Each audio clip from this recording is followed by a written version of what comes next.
سے ایک شخص آیا, اس نے کہا, وہ پٹھان تھے, ہمارے حضرت سے بیعت ہوئے. انہوں نے کہا کہ مجھے اپنی بیوی پہ چھوٹی چھوٹی باتوں پہ غصہ آتا ہے تو میں اس کو مارتا ہوں, بعد میں مجھے ندامت ہوتی ہے کہ یہ کیا ہو رہا ہے. بولو بھائی, غلط ہو رہا ہے. لیکن اللہ کا خوف تھا نا, تو ان کو احساس ہو گیا کہ میں جو بیوی کو بلا وجہ مارتا ہوں, بلا وجہ کیا مارنا تو بہت سخت حالت میں اللہ نے اجازت دی ہے, بہت ہی کوئی معاملہ خراب ہو جائے تو ہاتھ اٹھانے کی اجازت دی ہے. ہمارے نبی صلی اللہ علیہ وسلم نے پوری زندگی اپنی کسی زوجہ پر ہاتھ, بولو بھائی, نہیں اٹھا. یہ نبی کے اخلاق تھے. ہمارے ہاں بعض لوگوں میں رواج ہے جانوروں کی طرح کوٹتے ہیں, پیٹتے ہیں, تمیز سے بات ہی نہیں کرتے. جب بات کریں گے, یعنی حضرت مفتی تقی عثمانی صاحب ایک بیان فرما رہے تھے کہ ایک شخص نے, فرماتے ہیں, مجھے بتایا میرے والد صاحب کو کہ میں جب گھر میں جاتا ہوں تو سب گھر والے ڈرنا شروع ہو جاتے ہیں, کانپنا شروع ہو جاتے ہیں. تو بڑے فخر سے بتا رہا تھا کہ میرا گھر میں اتنا روب ہے. تو فرمایا کہ یہ قابل تعریف نہیں ہے. ہم نبی کو اگر فالو کرنا ہے, نبی کی اتباع کرنی ہے, تو صحیح حدیث ہے, حضرت عائشہ رضی اللہ تعالی عنہا فرماتی ہیں کہ آپ صلی اللہ علیہ وسلم جب گھر میں داخل ہوتے تھے تو مسکراتے ہوئے چہرے کے ساتھ داخل ہوتے تھے. تو مجھے جب کسی نے بتایا نا ایک طالب علم کا قصہ کہ وہ گھر میں داخل ہوتا ہے تو گھر والے کانپنا شروع ہوتے ہیں, میں نے کہا وہ کوئی چنگیز خان کی اولاد ہوگا, پھر وہ اس کا اصلاحی تعلق کس سے ہوگا؟ چنگیز خان سے. چنگیز خان بھی جب بغداد آیا تھا نا تو سب کیا ہو گئے تھے, کانپنا شروع ہو گئے. تو بھائی ہم محمد صلی اللہ علیہ وسلم کی روحانی اولادوں میں ہیں, ہم چنگیز خان اور فرعون کی اولادوں میں نہیں ہیں. تو گھر والوں کے بارے میں بھی آپ صلی اللہ علیہ وسلم نے اخلاق بتائے ہیں. ہمارے ہاں جو طاقتور مرد ہوتا ہے وہ عورت کے حقوق پی جاتا ہے. وہ شریعت صرف عورت کے بارے میں جانتا ہے, اپنے بارے میں شریعت نہیں جانتا. کہ میں جو اتنا غصہ کر رہا ہوں بیوی کے اوپر, بلا وجہ بات بات پہ سختی کر رہا ہوں, کھانا تھوڑا دیر سے پک گیا تو اس کو مارنا شروع کر دیا, ڈانٹنا شروع کر دیا, تانے دینا شروع کر دیے, اس کے بارے میں بھی قیامت کے دن مجھ سے سوال ہوگا. ایک میں واقعہ سناتا ہوں پھر اپنی بات کو ختم کرتا ہوں. دیکھو, ایک صحابی نے اپنی ایک باندی تھی, عبداللہ ابن رواحہ رضی اللہ تعالیٰ عنہ, بڑے مجاہد صحابی تھے. عبداللہ ابن رواحہ بڑے مجاہد صحابی تھے. ان کی ایک باندی تھی, وہ باندی بکریاں چرایا کرتی تھی, ریوڑ لے کے جایا کرتی تھی.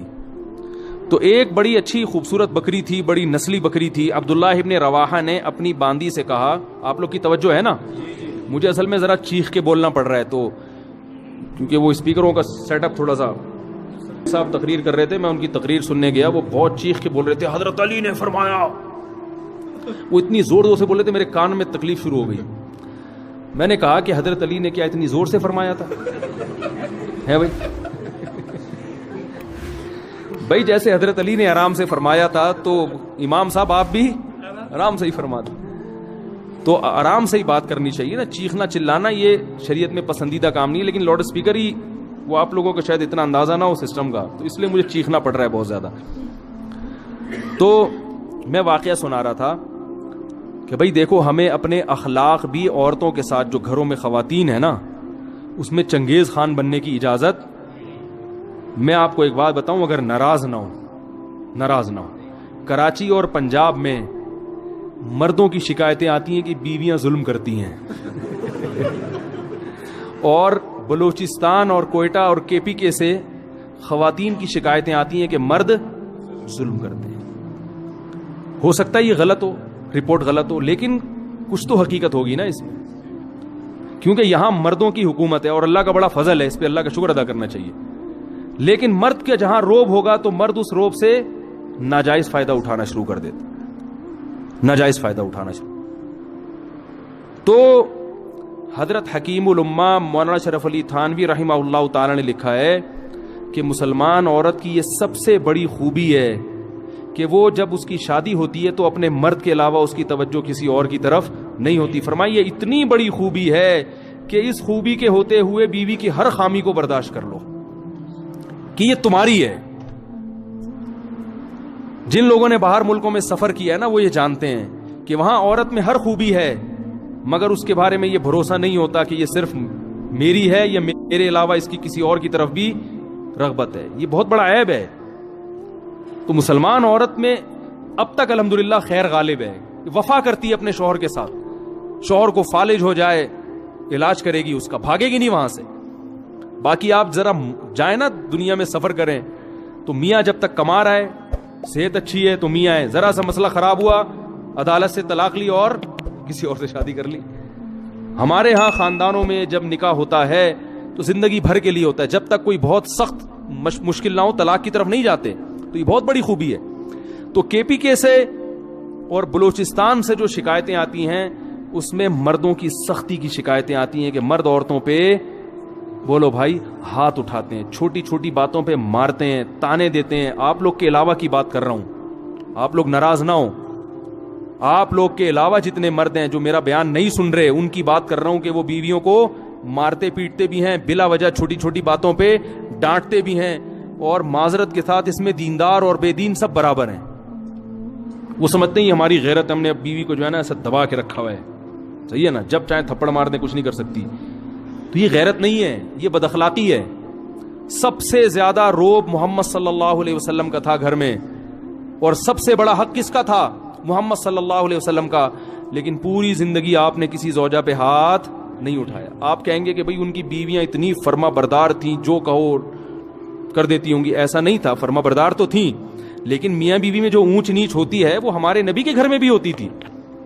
صحیح حدیث میں ہے کہ ایک مرتبہ آپ صلی اللہ علیہ وسلم اپنی بیویوں سے ناراض ہو کے 1 مہینے کے لیے گھر سے باہر چلے گئے. کیونکہ جب میاں بیوی کا رشتہ ہوتا ہے تو پیغمبر کا اور امتی کا رشتہ الگ ہے, اور شوہر بیوی کا رشتہ الگ ہے. اور اللہ نے آپ کے گھر میں یہ واقعات اس لیے ہونے دیے تاکہ امت کو سبق ملے کہ بھائی اختلاف کے وقت کیا کرنا ہے. تو کتنا پریشان ہوئے ہوں گے کہ 1 مہینے کے لیے گھر سے غائب ہو گئے. فرمایا میں نہیں آؤں گا قریب کسی کی. اور جب 29 تاریخ ہوئی ہے نا تو گھر چلے گئے. صحابہ نے کہا یا رسول اللہ بھی 30 دن پورے نہیں ہوئے. آپ نے فرمایا مہینہ 29 کا تھا. ٹھیک ہے, مہینہ کس کا تھا؟ ناراضی کو ختم کر دیا پھر. لیکن ایسا نہیں کیا کہ ناراض ہوئے تو گھر میں چیزیں توڑنی پھوڑنی شروع کر دی ہوں اور اٹھا کے مارنا پیٹنا شروع کر دیا ہو, جو آج ہمارا حساب کتاب ہے. ہاں کوئی بہت ہی ٹیڑھی پسلی کی عورت ہے, بالکل ہی سدھرنے کا نام نہیں لے رہی, تو شریعت نے پھر مجبوری میں ہاتھ اٹھانے کی اجازت بھی دی ہے. لیکن ایسی عورتیں ہمارے معاشرے میں ان کا ریشو بہت کم ہوتا ہے, خاص طور پر ان علاقوں میں تو فرما برداری کا عنصر زیادہ ہے. تو اس میں ایک چیز میں ایک حدیث آپ کو سناتا ہوں, اس کے بعد اپنا بیان ختم کرتا ہوں. عبداللہ ابن رواحہ رضی اللہ تعالیٰ عنہ, عرب جو تھے نا یہ عورتوں پہ بڑے سخت ہوا کرتے تھے, خاص کر قریشی. جو قریش کے قریشی لوگ تھے نا یہ بیویوں پہ کیا ہوتے تھے؟ سخت ہوتے تھے.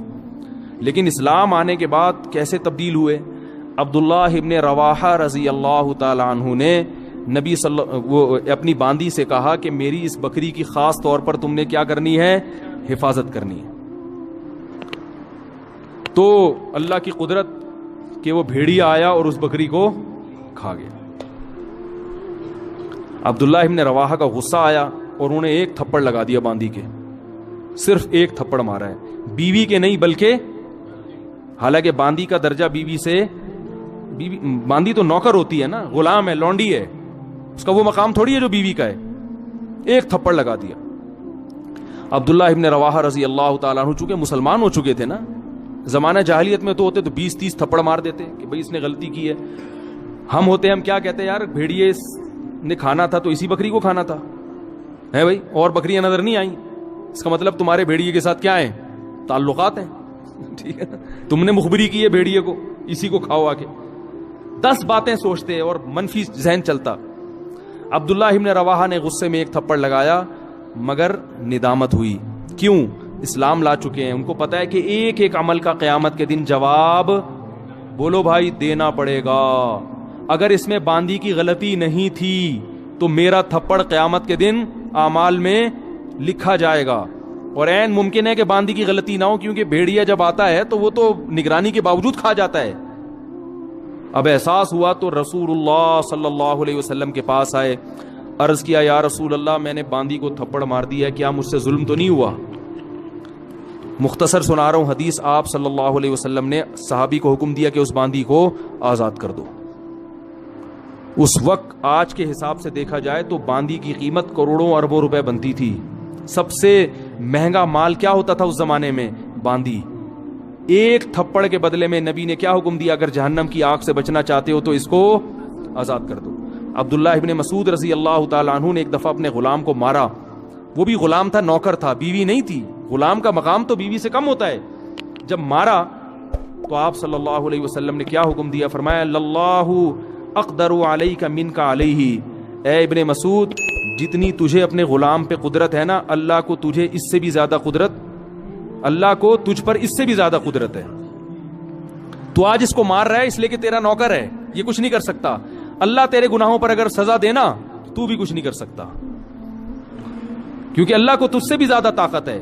تو جیسے تو یہ چاہتا ہے کہ تیری خطاؤں کو اللہ معاف کرے، تو بھی اپنے ماتحتوں کی غلطیوں کو معاف کر. عبداللہ ابن مسعود رضی اللہ تعالیٰ عنہ ڈر گئے. فرمایا ہوا عتق لوجہ اللہ یا رسول اللہ، بس اس کا کفارہ یہ کہ میں نے اللہ کے لیے اس کو آزاد کر دیا، فوراً آزاد. کروڑوں روپے کی ملکیت ضائع کر دی اپنی، آزاد کر دیا. تو آج بیویوں کو مارا جاتا ہے، بلا وجہ پیٹا جاتا ہے، بلا وجہ تانے دیے جاتے ہیں. تو نے باپ کے گھر سیکھا کیا ہے؟ تیرے باپ نے تجھے تربیت نہیں کی، تیری ماں نے تجھے سکھایا نہیں ہے. یہ کتنے برے تانے ہیں بد اخلاقی والے. بھائی کوئی خامی ہے تو محبت سے انسان بتا دے.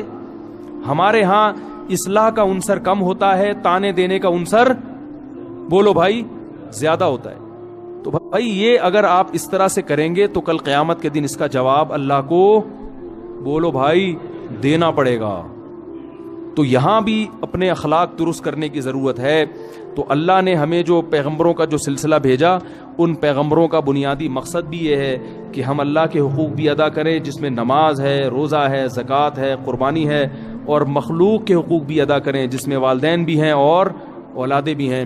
تو یہ ساری چیزیں ہمارے گھروں میں آئیں گی جب ہم دین کی طرف آنے کی کوشش کریں گے. اور آج آپ اپنے بڑوں کے حقوق ادا کرو گے تو کل بڑھاپے میں آپ کی اولاد آپ کے حقوق ادا کرے گی. اور اگر آپ آج نہیں ادا کرو گے تو کل بڑھاپا پھر آپ پر بھی آئے گا، پھر لوگ آپ کے حقوق بھی ادا کرنے کے لیے تیار نہیں ہوں گے. اللہ تعالیٰ سے دعا ہے کہ جو کچھ کہا سنا اللہ تعالیٰ اس کو، اس میں جو کمی کوتاہی ہوئی اللہ معاف فرمائے، اور اس پر ہم سب کو عمل کرنے کی توفیق عطا فرمائے. سبحانک اللہم بحمدک نشہد ان لا الہ الا